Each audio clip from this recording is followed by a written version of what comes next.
উচ্চ মাধ্যমিক পরীক্ষা কেন্দ্র রাজনগর হাই স্কুলে তৃণমূল কংগ্রেসের তরফে পরীক্ষার্থীদের হাতে জলের বোতল ও কলম।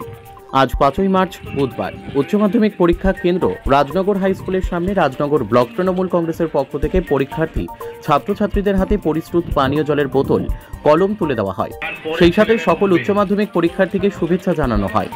সবার জন্য শুভ কামনাও জানান তারা। উপস্থিত ছিলেন তৃণমূল কংগ্রেসের রাজনগর ব্লক সভাপতি সুকুমার সাধু, পরিমল সাহা, মোহাম্মদ শরীফ, শেখ নাজু, আদিত্য সাহা, গৌতম সাহা, শেখ সেলিম, গফফর খান, বিতান ধীবর, আশিস সৌ সহ একাধিক স্থানীয় তৃণমূল নেতা, কর্মীবৃন্দ প্রমুখ। এমন উদ্যোগকে স্বাগত জানান বাসিন্দা ও অভিভাবকদের একাংশ। তৃণমূল নেতা সুকুমার বাবু বলেন, প্রতিবারের মতো এবারও পরীক্ষার্থীদের হাতে এগুলি তুলে দিলাম। সকলকে শুভেচ্ছা জানাই। পরীক্ষা চলাকালীন কোনো সমস্যা কারো হলে আমাদের ছেলেরা, দলের কর্মীরা প্রতিটি কেন্দ্রের কাছে সহায়তার জন্য আসে। প্রয়োজনে তারা সহযোগিতা করবে, যাতে ছাত্রছাত্রী বা অভিভাবকদের কোনো অসুবিধে না হয়। বীরভূমের রাজনগর থেকে মোহাম্মদ সফিউল আলমের রিপোর্ট, এস নিউজ বাংলা।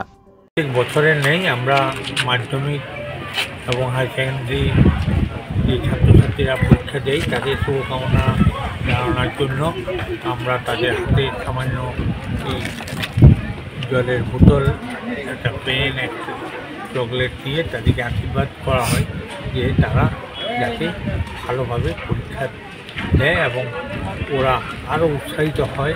যদি কোনো জায়গায় কোনো ছাত্রছাত্রীরা আটকে পড়ে, তারা আমরা প্রত্যেকটা স্ট্যান্ডেই আমাদের বলা আছে, সেখানে আমাদের ছেলেরা আছে, তারা তাদেরকে টোটোতে, অটোতে বা মোটরসাইকেলে তারা সেই কেন্দ্রে পৌঁছে দেবে। এইটা হচ্ছে আমরা ব্লকের তৃণমূল কংগ্রেসের পক্ষ থেকে প্রত্যেক বছরে নেই, এই বছরেও আমরা এই প্রোগ্রামটা করছি।